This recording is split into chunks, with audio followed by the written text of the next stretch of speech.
Amidst all the glitz and the glamour and the blockbuster pizzazz, the Padres' Big Four has been a disaster in 2023, and we got to talk about why, especially as of late. The Big Four for the Padres, whether or not they need to consider shaking things up, just the overall vibes in general. That's right, it's a little bit of a sad podcast today, but still going to be fun. Let's get to it. You are Locked On Padres, your daily San Diego Padres podcast. Part of the Locked On Podcast Network, your team every day.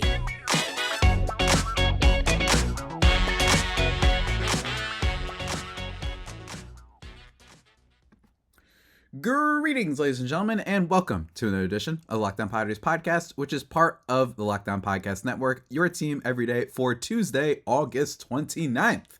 As always, I'm your host with sometimes occasionally, but I promise you, certainly not always the most, Javier Reyes. You can find me on Twitter at Javipeno, Javiiipeno. And if you're so inclined, you can check out the at LO_Padres account for the show, Locked On Padres, man. That's the podcast you're listening to. I got something in my tooth. There we go. And then also you can find me on YouTube, Locked On Padres on YouTube. Just search it up. Recently been getting some more traction there. If you want to see my shirt, I'm rocking a Bullworth Academy brown and yellow shirt today. One, because it's brown and yellow for the Padres, and two, because if you guess that reference, then I will heart your comment in below. So go and check that out. Today's episode, guys, is brought to you by Sleeper. Swing for the fences on Sleeper picks, and you could win up to 100 times your money. Download the Sleeper app and use promo code LOCKEDON, and you'll get up to a $100 match on your first deposit. Terms and conditions apply. See Sleeper's terms of use for details. Currently operational in over 30 states. Check out Sleeper today, folks. This is a little bit of a cathartic episode, dare I say. I think that this episode, we're going to be talking about the Padres' Big Four. Obviously, Juan Soto, Fernando Tatis Jr., Manny Machado, and Xander Bogaerts. How they've performed this year, and how they've performed of late, and just general vibes of the team. Before we get into that, though, I just want to quickly mention, I got some comments and messages and then comments on the YouTube channel about yesterday's episode that I just want to emphasize that yesterday, when I was talking about caring, that, like, I am not someone who's, I very much did not say that I approve of saying that these guys don't try and that they give up and that they don't care. I just want to emphasize that because we're going to be talking about specifically the Big Four and them getting paid and all that stuff, right? I just want to emphasize, like, that's not what I was saying. I was saying, if anything, that, you know, like, I actually think it was really healthy. I wasn't happy to see Manny Machado lose his anger because loses cool and destroy that poor water cooler, as he said in quotes, shouldn't have taken it out on a cooler, poor cooler. Which is an amazing quote, by the way. I love it. I think it's adorable. That I wasn't saying, oh, finally, I get to see that Manny Machado cares. No, my reaction was rather that I was just like, oh, great. Like, he had a release. You need that. You know what I mean? That's kind of what we're designed to do. I think it's healthy for humans to kind of have a release in some form. You know what I mean? Of all that pent up frustration and stress. Like, you don't want to keep it bottled in. So, if anything, I just thought it was healthy. I did not look at that as oh, okay. That confirmed to me that Manny Machado cares. You know what I mean? That's just not again, we're all projecting. And I think it's a mistake to be body language doctors when all we see is the games on TV and what's going on in public. So I think that's a mistake. That being said, let's talk about Manny Machado and the rest of the core four of the Padres. Look, a lot of people have joked about the Yankees core four before and how they can be overrated. And when there are rumors of a documentary, Last Dance style, for the core four, people shot that down. I think somewhat rightfully so.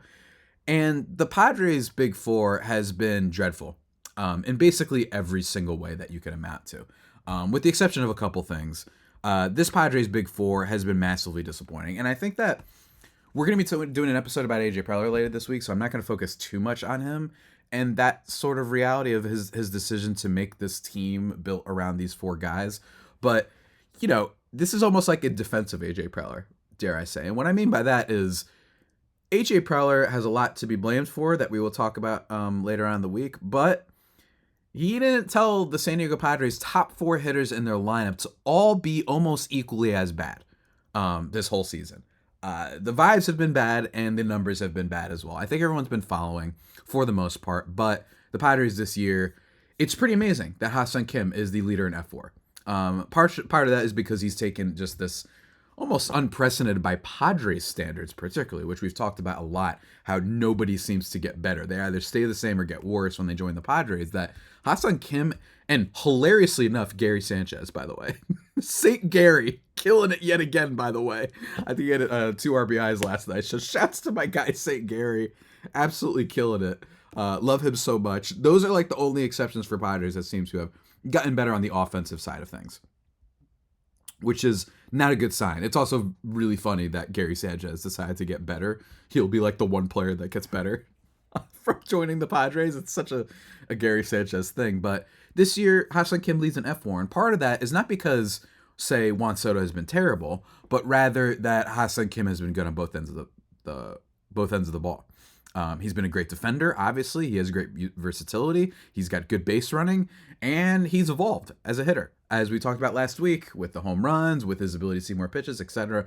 So that was a good development. If I told you that Ha-Seong Kim would make this leap before the season, everyone would have been like, oh my God. This isn't a question of if we were good. It's a question of how good. Did we win 98 games? Did we win 96? What was it, Javi? And then I would tell you, well, we finished below 500. Allegedly, potentially. They would have to go, I believe, 20-7 the rest of the way, the Padres, in order to fit 500. So 81-81, which is incredible. And unless they had like a historic all-timer run, even greater than what the Mariners are doing right now, they're going to miss the playoffs. So, again, I've been out ever since that first Diamondback series that they lost last week, or the week before, whichever week it was. The one where they played the D-backs, then the Orioles, then the D-backs again. That first of those two. That's when I was officially like, nope, it's over. The end. But it turns out that the rest of the Padres lineup just hasn't been good enough. And it's really a shame. Now, on the surface level, the Padres' offensive numbers aren't the worst you've ever seen. Garrett Cooper, with the team, after being traded for at the deadline, actually has a 146 WRC+. He's been good. He's been very good. It took him a second at the beginning. He wasn't making good contact, and unfortunately, Ji-Man Choi hasn't been very good for the team. I believe he has he just hasn't been playing enough. Yeah, he has a 36 WRC+. So shouts to Ji-Man Choi, who remains hitless in his Padres tenure so far. Awesome. 313 on base, though. He loves walking. Anyway, but in terms of WRC+, unsurprisingly, Juan Soto leaves the team with a 145. The problem is that he's been awful defensively. And then the rest of the big four, Fernando Tatis Jr. is rocking a 117 WRC+, Manny Machado a 113, and Xander Bogaerts a 105. In theory, those numbers are not terrible. But when you especially take the WRC plus numbers to their unprecedented ability to be not clutch, that's what has been the problem with the Padres lineup, right? So like in a vacuum, those aren't terrible numbers. But when I'm seeing Matthew Batten perform better, and no offense to Ha-Seong Kim, but even Ha-Seong Kim, when Luis Campusano, who the team has been just seemingly adamant about never giving playing time until recently, when they discovered this platoon of Gary Sanchez and Luis Campusano. Another thing that if I told you before the season that we'd have 2 catchers who could hit well offensively and not be that libelous defensively, you'd be like, oh my God, we won 106 games, right? Instead, no, right? So you take that into account. Trent Grisham, he's got a 93 WRC plus, so only slightly better than last year. He started hitting a little bit of a run recently, and I remember saying on this podcast, don't get excited about it because it's just a 2-week, 3-week sample size, and then look what happened. He started calming down. And then Jake Cronenworth, who the team had just extended, has been bad too. But this isn't about them. It's about the big four. And the Padres' big four this year, I mean, I already mentioned those offensive numbers. The only reason Xander Bogaerts has like a positive, decent-looking F4 at 2.7 and will probably finish around 3, which isn't the worst thing that's ever happened, is because he's had his moments. He's been okay defensively, right? He hasn't been libelous at all, especially with Ha-Seong Kim there, which helps cover up some things. But Xander Bogaerts hasn't been that bad defensively. But Xander Bogaerts, over the last 5-6 years, one of the more consistent bats. That's why when they signed him in the offseason, while it wasn't the move I wanted to make, I was on record about that. In fact, I was on record about not necessarily wanting to trade for Juan Soto. My thing about Bogaerts was, okay, at least this guy has been pretty damn consistent for a while now. Since 2018, he hasn't had a WRC plus below 129, which is excellent. His wins above replacement level has been like a 4, 4.3, and then he had a 6 last year, especially because of his elite defensive output that he had. And then this year he has a 105. which is the lowest he's had since 2017 with the Red Sox, when he just was probably similarly bad in a lot of ways. Like, this is eerily similar to his 2017 season when he just had a down year. The year before that, he had a 114 and 111 for what it's worth. So Xander Bogaerts has, at the minimum, had a pretty good offensive season before, but when you take into account that WRC plus mark and into account his just anemic abilities with runners on base and runners in scoring position, like the rest of the Padres, that's what's amounted to disappointment. In fact, speaking of with runners in scoring position, guys, holy hot damn, that's the thing that we got to talk about next, because my God, let me tell you, the numbers aren't great, ladies and gentlemen. But before we get into that, just before, I need to talk to you about what I just talked to you about at the top of the show. That's Sleeper. It's a great app. I love it. I love it for fantasy football. I love the little quality of life things that they have. My league, we're officially in. Still waiting for a couple people to join because they're lazy and refuse to just click join on the league. But no matter, good vibes there. With Sleeper. I love how they just give you all the stats for previous years. If you're playing fantasy, they give you the game log. You can see the fantasy output. If you're having that conversation with your friends where you're like, yeah, I lost to Justin Jefferson when he dropped like 48 points on me. And you're like, no, he didn't. And it's like, yeah, he did. And then you go back and look up the games and you can see that. Anyway, maybe I'm the only one that has those conversations, but Sleeper helps you out. You know what I mean? They let you do mock drafts, all sorts of things in the app. It's great for fantasy. Easily the best platform in my experience. And guys, they're big on the old daily fantasy. If you want to, take your picks, their dynamic payouts are live. In short, each player projection now has a multiplier attached to it, as opposed to preset multipliers based on the number of legs in a contest. With dynamic payouts also comes stat categories to place contests on. You can get higher payouts than other apps with less picks. It's really, really cool. And if we're looking at someone that I might recommend taking tonight, I think personally, I think that the Padres, who play, for my sake, pretty early on the East Coast, I'm thinking 4.5 strikeouts for Seth Lugo. I kind of like the over on that, man. And if you're feeling like you really hate this team and you want to just suffer and all that stuff, then I might consider taking just any sort of stat. Now, they've got, over 2.5 walks for Zach Thompson. Don't know if I want to go in the walk direction, but I'm just saying, like, the Padres have been very good at having a nice win and then losing very horribly the next day, especially to pitchers that you wouldn't expect them to lose to. So look into Zach Thompson stuff. But everybody, of course, that is Sleeper, and it is just so legendarily good. Use promo code LOCKEDON, and you'll get up to $100 matched on your first deposit. Terms and conditions apply. See Sleeper's terms of use for details. Currently operational in over 30 states. Check out Sleeper today.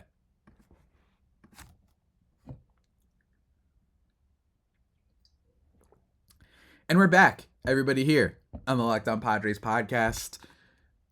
Be sure to give us and make us your first listen every day, free and available on all platforms. And be sure to check out SiriusXM, where you can listen to the play-by-play broadcast for the Padres, your hometown broadcast. It's good stuff, man. So go check out SiriusXM. Let's get back to the core four, big four. I don't know which one to call them. I keep, sorry, East Coast bias, whatever, with the Yankees happens. The Padres hitters with runners on base this year, everyone knows how dreadful they've been. When it comes to runners on base, when it comes to the big four especially, I think that the Padres are, how do I put this? They've just, like, every single scenario that players of this caliber, players that are superstars, in the case of Xander Bogaerts, someone who's literally won a World Series before, it's been disheartening seeing how a lot of them have hit with runners in scoring position. In fact, runners in scoring position, their batting averages and whatnot this year have been pretty dreadful. Fernando Tatis Jr. has actually been quite good with runners in scoring position this year. He's got a 193 WRC plus, which feels crazy, but it's true. And then Gary Sanchez and Jay Cronenworth have not been as bad. But then Manny Machado, Ha-Seong Kim, and then, of course, Soto. Unless I'm reading these numbers wrong, am I crazy? Fangraphs got to be messing with me.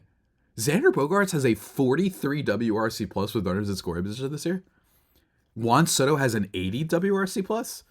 I thought Juan Soto was hitting okay with runners in scoring position, at least until recently.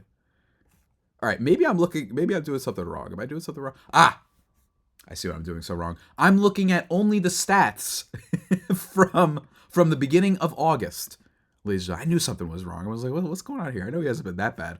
If you want to take the numbers in terms of since the beginning of the season, though, since the beginning of the season, with runners in scoring position, of course, the Padres have been pretty bad. Now, Tatis is hitting 309. He's been great. And then Juan Soto is hitting 278. Manny Machado 263, but that's only because greatly was inflated by the fact that he had an outstanding July.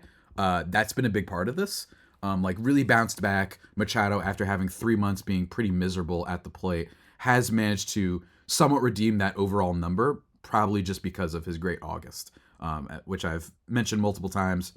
It stinks, but it do be true when it comes to Manny Machado this year. And it's weird because last year Manny Machado was unbelievably clutch. Yeah, like I said, he had a 309, 414, 681 slugging percentage slash line in July. Before then, he didn't have an on-base percentage above 300. Just to give you a little bit of an idea, and April and May, he hit 233 and 217. So not great for Manny Machado. But the big thing here is Xander Bogaerts, Matt Carpenter, Ha-Seong Kim is hitting only 232 with runners on base, which might give credence to why they decided to move him to being a leadoff hitter. But nonetheless, Trent Grisham not as great. Jake Cronenworth, he's about the same. But for the most part, and then Xander Bogaerts is the biggest one. So let's talk about Bogaerts a little bit, shall we? Who doctor?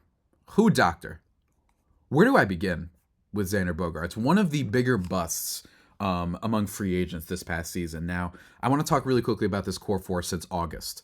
And for the rest of the year. So by month, and this coming from Dennis Lin of The Athletic, when it comes to their overall slash lines and WRC+, in March and April, they had a 116 WRC+, which wasn't great. It's not great, but it's not terrible at the beginning of the season. May, they had a 114 WRC+. June, they had a 132 WRC+, which might be the reason that the Padres started to play a tiny bit better in June. They got a little bit unlucky. They weren't great. And then July, a 140 WRC+, these big four, i.e. Tatis, Machado, Soto, and Bogaerts. And that was easily the best record. In fact, I think they had the best record in the National League in July when these guys are hitting. And then in August, collectively, the big four have an 87 WRC+ together. That's right. After the trade deadline, after AJ Preller went out and said, we are buying, at least tepidly, buying at the deadline. They acquired G-Man Choi, Scott Barlow, Rich Hill, and Garrett Cooper, and they've been dreadful. They've been dreadful ever since then, and it's the big reason that I think that this Padres team has been so frustrating is that right every single time this year, for a bunch of different reasons, that the Padres look like they're trying to make a comeback, start getting on a roll. They just don't, right? I mean, everyone has talked about how they haven't won more than 3 games in a row basically all year. Actually, I think literally they haven't won more than 3 games in a row all year. I think the only time they came close was after they swept the Angels back in the July 4th weekend.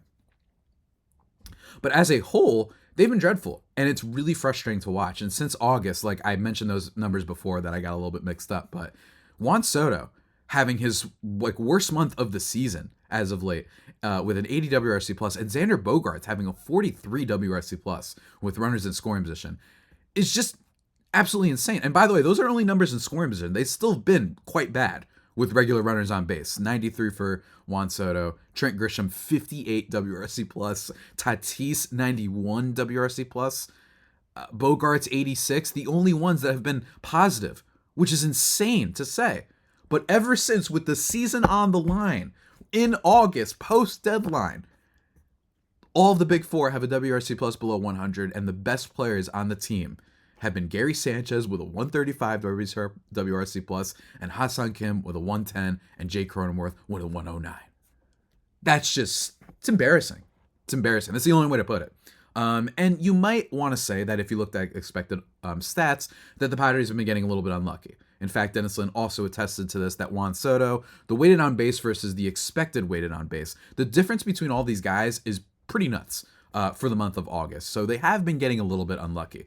This table that he posted, Juan Soto, his WOBA, which, by the way, just for clarification, weighted on base average is just a kind of a little bit of a better version of batting average. I'm not saying batting average is useless, but one of the problems with batting average is if you get a triple, it counts the same. It's adding to your average. You went 2 for 4. They all count as hits, home runs, triples, doubles, right? Single leading into a double, whatever it is, right? Hard hit balls, all that stuff that, sometimes it's like, oh, they're batting 260, but what if it's only singles, right? And they're not slugging all that much. So that's why I think batting average can be a little bit not the best. And the Padres stats for August, Juan Soto has a WOBA of 280, which isn't great. And his expected WOBA is 392, which is a 112 difference, which is absolutely nuts, by the way. A negative difference in the case of Juan Soto. Fernando Tatis Jr., 290 weighted on base, 394 expected weighted on base. Then Manny Machado and Xander Bogaerts also not as great, but the difference not as crazy. Manny Machado is a 309 compared to expected of 357. Xander Bogaerts 300 with an expected of 339. So those guys aren't as crazy, but just shows you there has been some unfortunate luck in this. And that's kind of what I want to emphasize. And what I will emphasize when we talk about AJ Preller later in the week is that a lot of this is on players not performing. A lot of this is on players who are not performing with runners in scoring position, etc. But there is a good amount of this where like they have been getting almost historically unlucky in a lot of ways, which is, dare I say, something to look forward to for next season. Just hopefully that they could just, play okay. And another note that I found interesting, the regulars likely are feeling a bit overworked, says Dennis Lynn. 5 Padres have appeared in at least 125 games. No other team has more than 4 such players. Interesting. I think that's interesting. I think that speaks to the Padres' lack of depth. But even still, when you were looking at those stats by month amongst the big 4, it's not a coincidence that right when they started hitting well, the Padres were playing better. So while, yes, there's a depth problem, the big 4 has a lot to answer for, a lot. In fact, I got some more scary numbers for you. With runners, let's go with specific runner situations, not just runners in scoring position, but runners on certain bases. So first and second, Juan Soto is hitting 191 this year. His on base is good at 393, but he's not driving anybody in, which isn't great. And then first and third this year, he's hitting 133 with a 222 on base percentage. That's insane, but it's true. I know that might blow your mind. It's crazy, right? And then in every other situation, Juan Soto has been pretty good.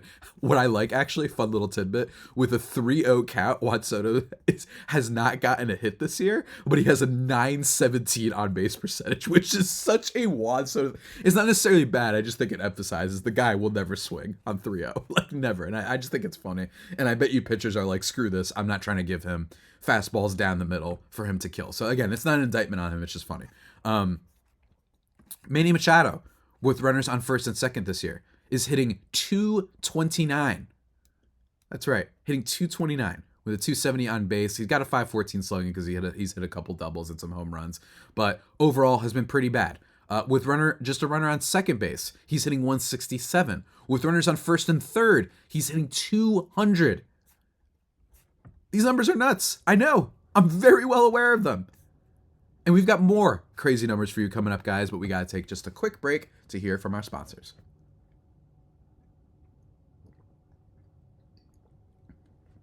And we're back, everybody, here on the Locked On Padres podcast, talking about some more numbers, and we're going to keep it going. We're talking about, what's-his-face, Manny Machado, how bad he's been with runners on certain bases. And I mean certain bases. And I was mentioning before, first and third, he's hitting 200. First and second, he's hitting 229, and then runner in second base, he's hitting 167. Just dreadful overall, like actively worse. And if you're wondering, if I got some Dodgers fans in my mentions, which have been happening a lot lately, again, I have no idea why the Dodgers fans act like they're the late 90s Yankees and have just dominated the league, when my dad, who doesn't follow baseball closely, would just be like, yeah, don't they just blow it in the postseason every year? Enough. Get out of my channel. You guys are so weird. But in terms of last year, in similar situations, Manny Machado was good. He hit 412 with runners on second base last year. He hit 250, which isn't great, with a 321, 438 slugging percentage. Like, not terrible with first and second. And first and third, he hit 320. Like, this is new to this year. It shows you that Manny Machado, maybe he was a little bit too clutch last year, but that's regressed mightily this season. And I think that's what's been so frustrating, is that we literally just saw him do well. The only player that's been pretty good with these certain scenarios has been Fernando Tatis Jr. Basically all across the board, with the exception of runners on first. With a runner on second base, he's hitting 297. With runners on first and second, he's hitting 286. With runners on first and third, he's hitting 333. Tatis, while he has struggled, and a lot of that I think has been luck, in fact, in terms of the overall season weighted on base versus expected weighted on base, he's third in the difference between the two.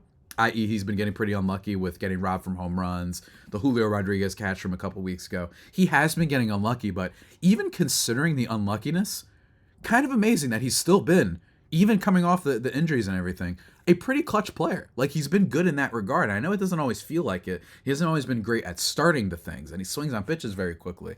And some of those, fly balls that have been caught and whatnot. But even still, I still think that says a lot about him as a player, that he's come back and hasn't been nearly as dreadful as the rest of these guys. And then you have Bogaerts, who, with runners, the only situation this man has been good is a runner on second, and that's it. Where he's hitting 244 with a 380 on base. After that, ooh boy, it doesn't get great. On first and second this year, Xander Bogaerts is hitting 105. Ooh, I got to be careful. I don't want to lose it. I don't want to snap. Not yet. You guys aren't seeing me have a breakdown yet on camera. And then first and third, he's hitting 200. So those are just some further examples of how just unclutched the Padres' Big Four has been this year. Just dreadful. Absolutely dreadful. And they should be mocked. Ever since the trade deadline, you come up here and you just don't perform. Like, AJ Preller, deserves a lot of blame. I keep saying we'll talk about him later this week, but it's true. You look at these guys and you say, this is pretty remarkable, how bad they've been. And I am wondering what it means for the future. I still remember when we had conversations about whether or not the Eric Hosmer misfire was going to cause Peter Seidler to pull back the reins and say, all right, you know what? Actually, let's not do this. Now he's got that, but times 4. You know what I mean? Or at least if you don't want to count Tatis, then times 3. And if you don't want to count Soto since he's not under contract, then you at least have just 2 of that. In the case of Machado and Bogaerts, who you just signed to big deals, have been dreadful. And I just it is why I hesitate when people say we don't have depth. Now, that's a problem. I just mentioned earlier that the Padres have 5 players who've played, 125 games. That's not great, right? They haven't been able to, find some depth to give some guys some days off. Albeit, I personally think at some point you should have just given Xander Bogaerts a day off the way he's been hitting. That falls a little bit on Melvin and management as well. But I will say that, yes, depth clearly matters here. However, when you look at some of the rest of these teams out there, if you told me, and I will say this 100 times, if you told me the Padres finished 16th in offense with runs scored and with runners on base, they were 18th with runners in scoring position. If they were, they finished 18th in home runs, whatever it is, if they were slightly below average, that would be disappointing. But I wouldn't have been blown away, because I would have been all right, that's classic Padres. They, this happens with teams sometimes. The chemistry, you can't always predict how they're going to do in clutch situations. But to be basically the worst team in the league when you take into account their players, and that the only team that they hit better than with runners on base is the Royals, that's also unlucky, and that's not only a depth thing to me. Yes, I would like if we could give players like Machado and Bogaerts more days off, and Soto and etc. But I also think that's still pretty obscene, those numbers, right? Because if the Padres just hit a little bit below average in a lot of these areas, they would probably be above 500 right now. Almost certainly they'd be above 500. There's definitely a multiverse, not to get all Spider-Man on y'all, but, there's definitely a different multiverse where the Padres didn't necessarily win everything, but there's probably a good amount of them where I could peek through the hole and say, oh, wow, they're 80, they're 7, they're what's an average looking record right now? I got to give an example. The Twins, they're 69 and 63, or they are the Blue Jays, 72 and 60, or the Red Sox, 69 and 63, or maybe the Cubs. The Cubs have a really good run differential as well, just like us. They're 69 and 62. There's definitely a lot of universes where they had that record, and we were like, okay, a little bit disappointing. We weren't these world beaters that people expected. But then they didn't do that. They did the worst case scenario. And to me, that's the problem here, is the Padres always find a way to get into worst case scenario. They just are unable to be normal. You know what I mean? They cannot play a normal baseball game where it's they didn't drive in runners there, but then they did it in the 3rd. They didn't do it in the 5th, but then they did it in the 6th. They just refuse to be average. Always worst case scenario. And that's what you saw. Manny Machado loses cool over and destroy the poor cooler, right? They had a chance to come back. You scored 1 run there, and then it's bases loaded, and then Machado pops out. And same thing for Bogaerts. It's really frustrating. And Bogaerts, When he swings the bat, it practically looks like he loses his life force after making contact, right? Like, he's been rough to watch this year, and I'm hoping that they can fix that in the offseason, or at least figure out what's been going on. But man, I mean, just the vibes overall, it's amazing how not boring. It's amazing how seemingly just uninteresting this team. If you were to watch these players without knowing who they were beforehand, they just haven't been that fun to watch basically all year, with very little exception. They've been dreadful. And that's why when we talk about what are the problems with the Padres, that I hesitate a little bit to blame everything on management, because this is just, again, like, unprecedented. Like, it's too much in one direction. So people want to crap on the Padres for spending a lot of money, and I think that that's somewhat valid. My thing has always been, you spent too much money at once. I do not like having 4 guys that are going to be on the team for 10 years. I'm sorry. Like, I just don't like that. I don't care if they're good either. Especially since this is a team that hasn't gone super far, and it's not like they've won 2 World Series in a row and the owner said, screw it, let's just extend them all for whatever, they're heroes, right? Like, no, they're just really good players that you're hoping are going to take you to the promised land, but they haven't done that yet, right? So that's what I don't like. I don't like that you trade all of your farm system for Juan Soto, and then you make literally every single move possible in the offseason except for extending him. You guys can go back and look up. My offseason wish list was extend Juan Soto, and then it was sign Michael Conforto, and then I believe I said that I wanted some starting pitcher. I didn't care which one. Like, any starting pitcher would have been great. I think Seth Lugo was on there, and that turned out right. I was wrong about Waka. I was wrong about him. But, that's all I really wanted. I thought that would have been great, and you would have said, all right, let's build the farm, see if we can get anybody at the deadline, be okay. And they didn't do that. And I admire that they're going for it. I think that this is where my bias comes out. I do think it is bad for baseball that the Padres have been unsuccessful. I think it's really bad. I think this has been overall a bad year for the sport, in terms of teams that are trying to win that haven't. Now, don't get me wrong, not everybody's has been dreadful. The Rangers, right? But if the Rangers get bounced round 1, that's bad for baseball, I think. I do. I think that it's in everyone's best interest that teams that spend a lot do well, or at the very minimum, don't do horribly, right? So I don't think it's good that a team like the Brewers that hasn't added since I was in high school, and they have a free division every year, but then they don't spend and they trade away their best players like Josh Hader, that they're winning that division. I don't think it's good that the New York Mets have the highest payroll in history and are selling at the deadline. I think that that's really bad. Same thing for the Padres. Same thing for all these other teams.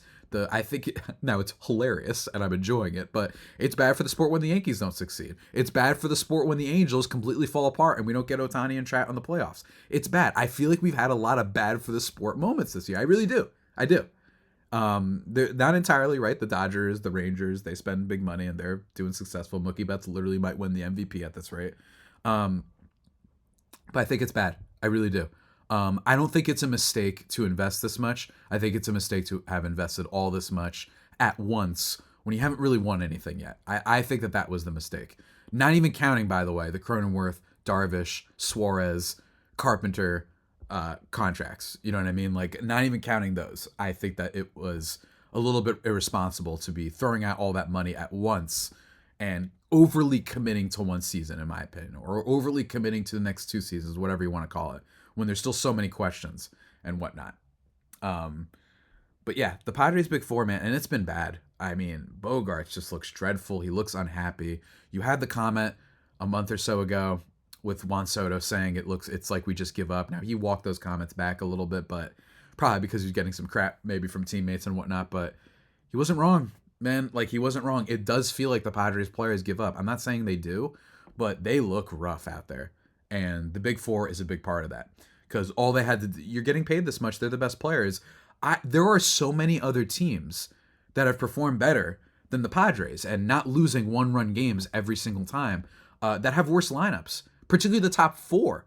So when you want to come at me with depth, my thing is like, yeah, I agree, but like, they had Gary Sanchez and Campuzano turn out okay. They've gotten decent returns from Ha-Seong Kim. He's been great. I understand the rest of the lineup isn't great. I do. And then they got Garrett Cooper who came in and did a lot more for them. But Garrett Cooper and G-Man Choi being brought in and seeing like no difference and the rest of the team falling apart, not firing on all cylinders. It's so frustrating that the Padres starting pitching, will be on fire. Blake Snell will be awesome and they'll still barely win those games. Right when one player starts heating up like a Jake Cronenworth, who we've been waiting to heat up or at least become somewhat like what he used to be those past few seasons, then all the big four fall apart. So that's what's really frustrating is that this Padres team, it's more than just depth and being constructed poorly.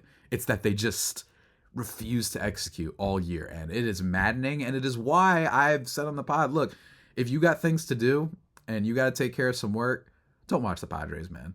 And that doesn't make you a bad fan. That makes you saying, I can't do this right now. I got other things I'd rather be doing that make me happy. And this team, I don't think that that's bad. I really don't. I don't understand this blind loyalty that we have for baseball teams and teams in general sometimes, where it's, especially teams that are just not trying, right? Like, I don't understand why you're a bad Rockies fan, for example, if you've decided, like, I'm not watching them right now because they are just incompetent and terrible. I would get that. If you said that about any other team, if you said that about the A's before they got sold, if you said that about whatever, then I'd be like, yeah, I totally understand. And I think that it's fair and you're valid. But yeah, guys, just really rough across the board. I just want to emphasize poorly constructed, but when you have these guys at the top of your lineup, it shouldn't be mattering that much. If you don't have, all-stars and you don't have a James Outman and you don't have a, Orlando Arcia lurking at the bottom of your lineup. These guys just had to be okay. And they were less than okay. They were miserable basically all year. And it stinks because I like them. But individually, the Bogaerts contract, pretty rough. Manny Machado extension, we want to keep him because maybe the Mets will be going after him. Now all of a sudden it's like, oh, wow, maybe you wish you didn't extend him immediately. Really rough. Really rough. But ladies and gentlemen, that about does it for today's edition of the Locked On Padres podcast, the only pod that may be better than the Padres themselves. Remember to subscribe to your podcast wherever you get your podcast from. Follow me on Twitter at Javipeno, JAVIIPENO, and at LO_Padres. If you want the YouTube show, if you want to watch on YouTube, obviously just type in Locked On Padres on YouTube. Rest of the week, tomorrow doing a draft with Miller Thomas. We're talking more Padres to an extent. We're talking NL West, and we're doing another draft. What's the draft? Well, it relates to the Padres. That's all I'll tell you. It relates to the Padres. May or may not have to do with the worst blanks in the league. So that's what's looking on the docket for tomorrow's show. And then the day after, what are we thinking here? Why don't we talk a little bit of Giants? Might be talking with Ben Caspick over at Locked On Giants, doing a little preview there. And then for Friday, I think we got to talk about AJ Preller on Friday. What do you guys think? Yeah? And there's so many other ideas I have, by the way. Again, I want to try and make this podcast not just game recaps. So that's why I didn't talk about last night's game. I guess shouts to Blake Snell, who is potentially a Cy Young winner. Again. And we're terrible. But you get my point, guys. With that all being said, stay safe. And of course, stay faithful, my Fire Faithful homies. Take care.